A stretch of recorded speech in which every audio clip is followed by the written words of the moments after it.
आणि 2च्या नंतर 3 झुपायचा, 3च्या नंतर 4 झुपायचा, 4च्या नंतर 5 झुपायचा आहे. आणि 6 ते 10च्या बैलगाडी मला गाड्या झुपायला घ्या. बैलगाडी मला आपल्यामध्ये बदल करायला शिका, तर हे बैलगाडीचं शर्यत क्षेत्र व्यवस्थित वळणावरती जाणार आहे.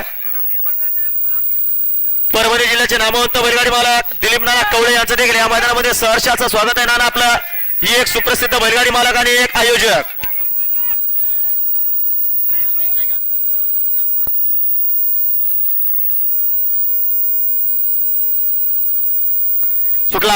सुटला क्रमांक 2 सुटला. 2 मध्ये 4 गाड्या पाहतात, 1 बाद झालाय. आता 2 गाड्या पाहतात आणि 2 गाड्यांमध्ये लढा चालू आहे. इकडे पब्लिकने गाडी पडते, प्रेक्षक या बाजूला. कुठल्याही बैलगाडी मालकावरती अन्याय करू नका. अतिशय सुंदर अशी लढत चालू आहे. लढत परंतु बाजी मारली पब्लिकचा बेताज बादशाहनं. नाव त्याचं रणवीर आणि चित्रिया. शेवटपर्यंत खिंड लढवली.